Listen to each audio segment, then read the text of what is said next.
Pada pagi hari itu, kami mengawali perjalanan dari stasiun Gondangdia menuju stasiun Pasar Senen.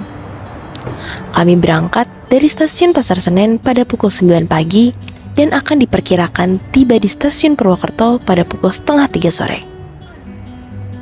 Perjalanan kali ini akan membawa kami menjelajahi dua kabupaten yang penuh dengan pesona di Jawa Tengah, yaitu Kabupaten Banjarnegara dan Kabupaten Wonosobo.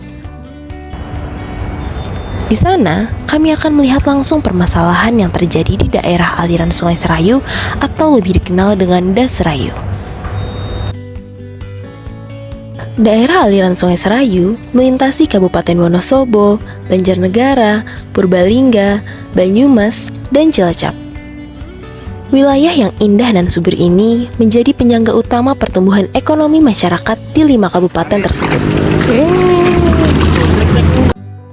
Selain itu, di kawasan ini terdapat sebuah waduk buatan yang dikenal dengan nama Waduk Merica atau lebih resmi disebut dengan Waduk Panglima Besar Jenderal Sudirman. Kawasan Waduk Merica awalnya terdiri dari 32 desa. Namun, pada tahun 1989, waduk ini dibangun sebagai sumber aliran pembangkit listrik tenaga air atau PLTA yang melayani wilayah Jawa, Bali, dan Madura atas inisiasi PT PLN Indonesia Power. Waduk Merica kala itu tidak hanya berfungsi sebagai PLTA, tetapi juga menjadi salah satu destinasi wisata bagi masyarakat setempat karena Waduk Merica menawarkan bentangan air luas dengan keindahannya.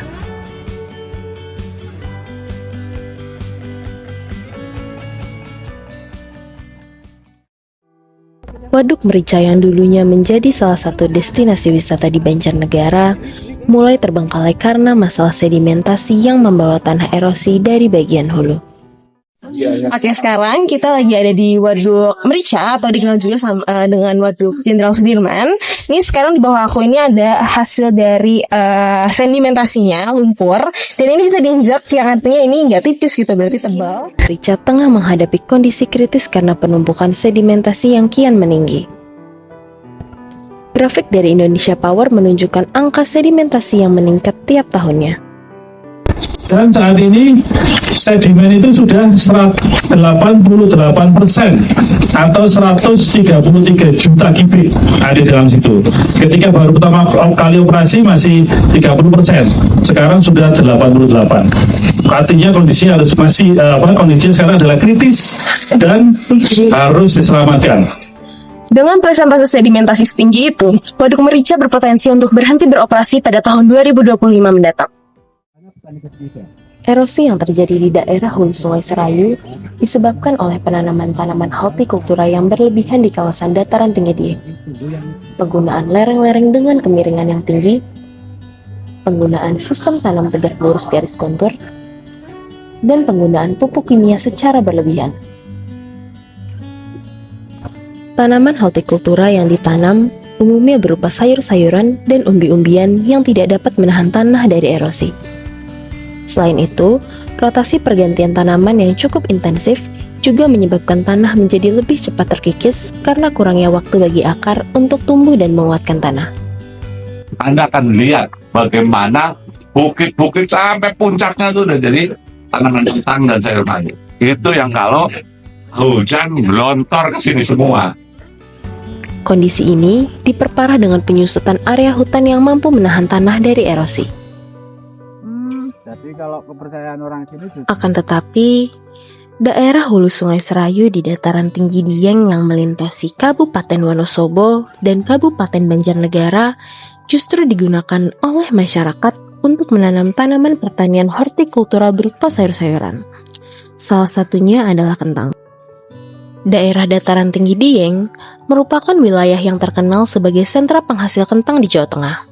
Sebelumnya mereka masih hutan belantara sebenarnya, tapi tahun 90-an mereka masuk kentang dibawa ke Australia sama Pak Presiden Soeharto waktu itu ke Dieng, terus jadi apa ya namanya? Jadi pencarian mereka. Hasil panen kentang ini nantinya akan didistribusikan ke berbagai wilayah di Indonesia. Sehubungan dengan pertimbangan petani Dieng yang memilih untuk menanam kentang, Mas Dimas melihat isu waduk merica ini sebagai masalah yang kompleks. Dari perspektif lingkungan, tanah di sekitar waduk merica perlu dijaga agar tidak mudah tererosi. Namun dari perspektif pertanian sayur mayur seperti kentang menawarkan keuntungan yang signifikan bagi petani. Saya tangkap sih mereka tuh tidak memperhatikan teknik budidayanya. Pokoknya asal ada hasil kentang, ya udah mereka ambil. Karena kan mereka mainnya kan skala besar kan. Jadi dan sebenarnya mereka itu tidak terlalu memperhatikan lah mau kondisi lingkungan seperti apa. Kayak asal mereka butuh berapa ratus ton per tahun, petani yang bisa masuk ya udah. Menurut Profesor Paulus, dalam menyelesaikan masalah erosi dan sedimentasi di waduk merica, sosiolog berperan penting dalam mencari titik-titik peluang yang dapat mengubah pola hubungan masyarakat menjadi interaksi asosiatif yang bersifat kerjasama dan kolaborasi. Pemerintah, petani, PT Indonesia Power, ilmuwan kimia, dokter, dan berbagai ilmu disiplin lainnya harus dapat dipersatukan untuk mencari solusi dan jalan keluar secara bersama-sama. Inilah yang disebut oleh Profesor Paulus sebagai bentuk dari sinergi.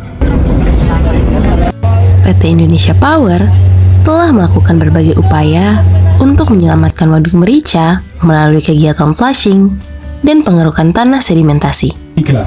Itu adalah kapal keruk. Saat ini kemudian kita bawa ke arah spoil bank namanya, disposal area. Dan itu bekerja sejak 2-3 tahun yang lalu. Ya sebelumnya DDC jalan. Sejak pertama kali operasi, flushing itu jalan. Namun berkejaran dengan sedimen yang masuk dari kawasan hulu. 6 juta yang masuk, sementara yang bisa kita kelola adalah 2 juta. Flushing adalah tindakan mengosongkan tampungan sedimen untuk mengembalikan volume waduk, serta berfungsi sebagai pengendali banjir dan penyimpan cadangan air selama musim kemarau. Flushing dilakukan secara rutin untuk mengelola sedimentasi dan memastikan efisiensi operasional waduk. Namun, pada tahun 2022 lalu, terjadi musibah akibat flushing dengan volume besar yang dilakukan untuk mencegah tertutupnya mesin pembangkit listrik oleh lumpur sedimentasi.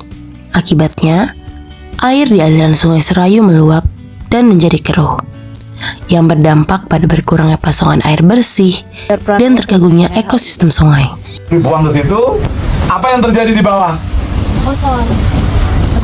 Banjir lumpur. Kebayangkan sampai ke Cilacap. Merespon hal ini, menurut Pak Hari, upaya yang dilakukan seperti flushing merupakan bentuk rekayasa demi mempertahankan kondisi yang sudah ada. Sedangkan, untuk menyelamatkan waduk merica, pemerintah harus andil dalam membuat kebijakan yang tepat. Nah, ini memang satu isu yang menarik sebetulnya, tinggal kemauan pemerintah mau melanjutkan fungsi dari PLTA Sudirman gitu, atau memberhentikan PLTA Sudirman. Tapi jelas kan itu kerugian negara yang tidak kecil kan. Kementerian Lingkungan Hidup dan Kehutanan telah berupaya melakukan sosialisasi untuk memberikan edukasi dan meningkatkan kesadaran masyarakat mengenai pentingnya menjaga lingkungan sekitar waduk.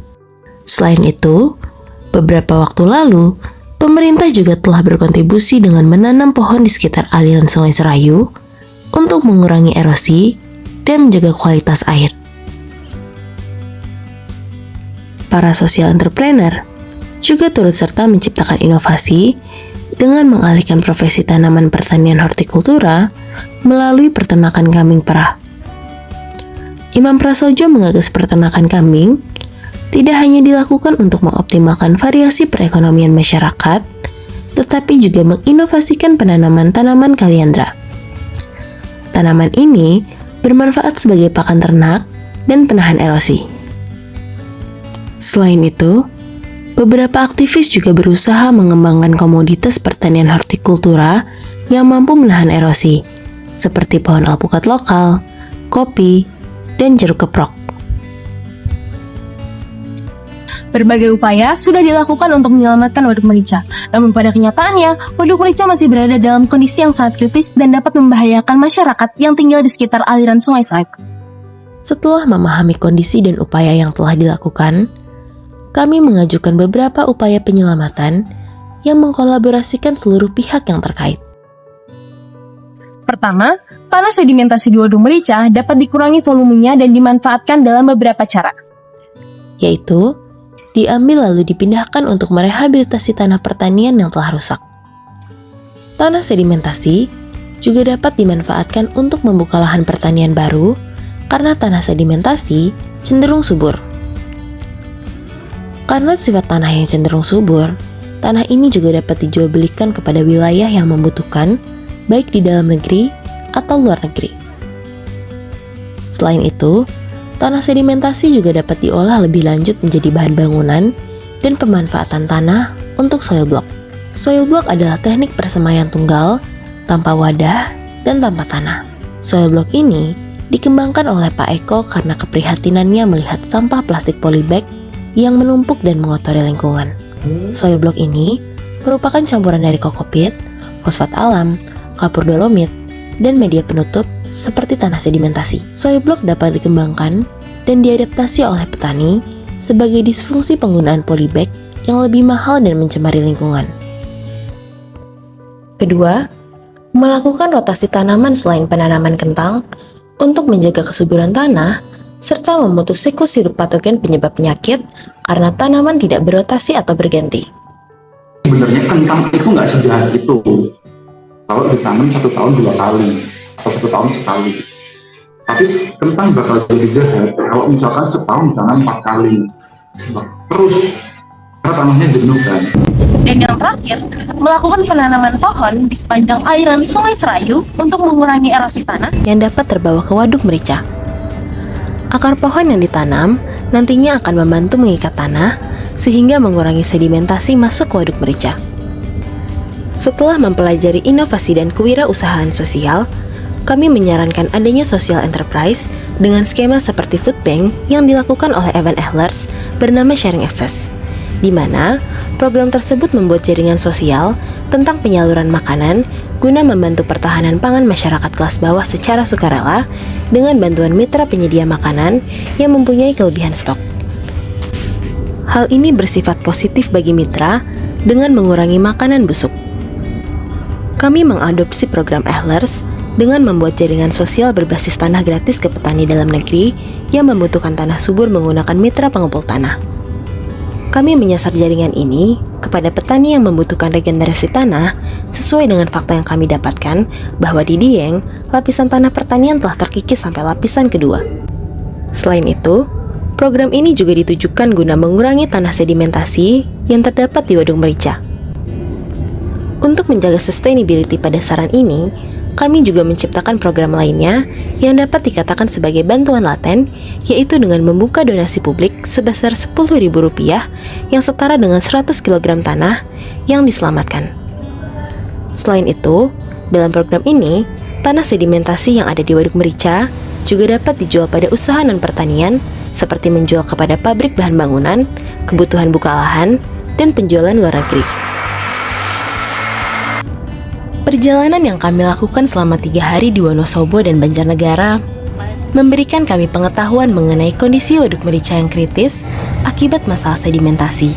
Secara sosiologis, permasalahan ini seharusnya tidak diselesaikan oleh satu pihak saja, melainkan perlu adanya kolaborasi dan sinergi oleh berbagai pihak dari berbagai multidisiplin ilmu. Melalui video ini, kami ingin memberi harapan bagi Waduk Merica agar dapat beroperasi secara optimal dan terus menjadi sumber kehidupan bagi masyarakat.